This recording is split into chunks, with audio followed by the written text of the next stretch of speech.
Good morning, students of class 9th. Today I am going to teach you English literature. Poem is A Slumber Did My Spirit Seal. Okay. Or this poem has been composed by William Wordsworth. About the poet.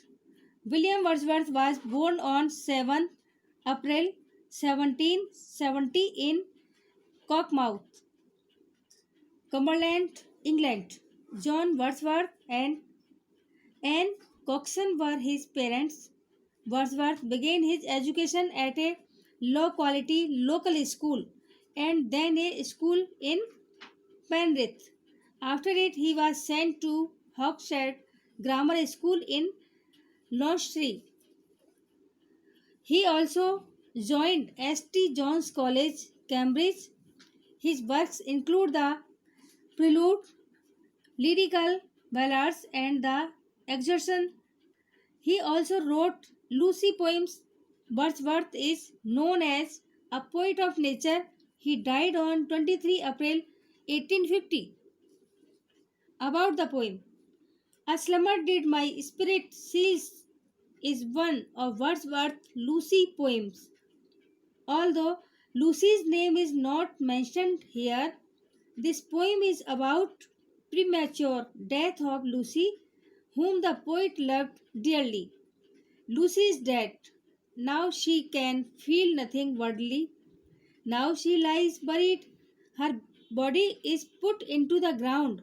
But ever after death, Lucy has not lost her connection to nature.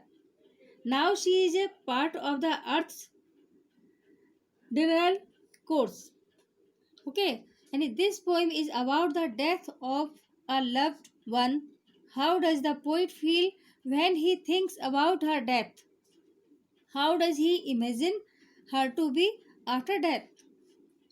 Okay यानी ये जो कविता है इसके केंद्रीय विचार हैं कि a slumber did my spirit seal नामक कविता में कवि हमसे कहते हैं कि जिसे हम बहुत अधिक प्यार करते हैं, बहुत अधिक चाहते हैं, वो जब हमें छोड़कर चले जाते हैं तो जीवन कुछ समय के लिए गतिहीन हो जाता है। किंतु यह एक अकाट्य सत्य है कि किसी के साथ कुछ भी हो सकता है। इस कविता में कवि की प्रिय एक युवा तथा खूबसूरत महिला थी। एक समय वह जिंदगी को पूरे उत्साह और जोश के साथ जीती थी, लेकिन अब वह जमीन के नीचे फंसकर उसके साथ घूम रही है। इस प्रकार कवि जीवन का शाश्वत संदेश देता है। ओके, और कविता का सार यह है कि किसी प्रिय को मृत्यु और कवि द्वारा अपने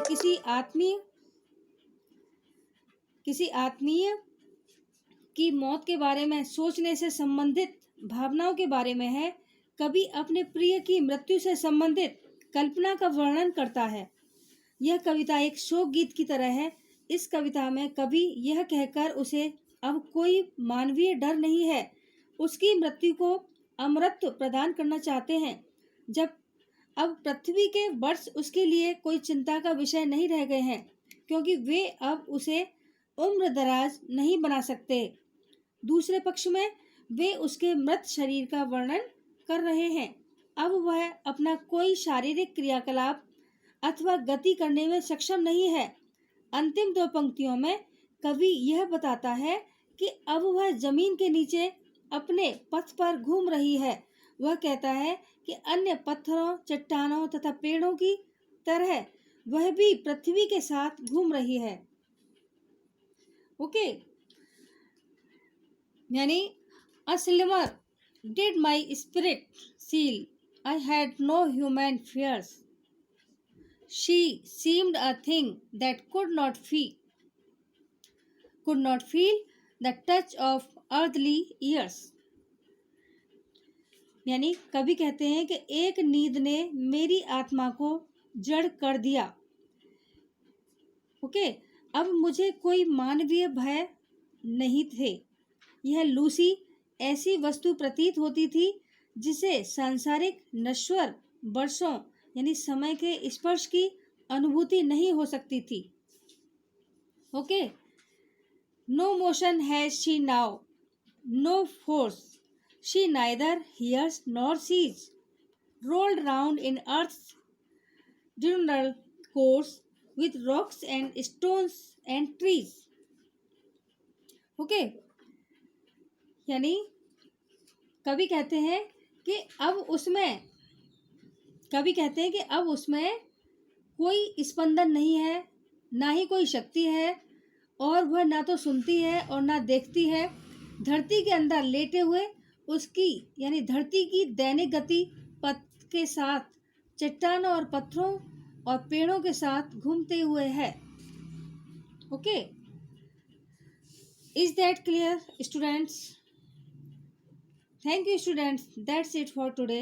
I hope you enjoyed my class. Similarly, you have to do all the questions and exercise. All the best.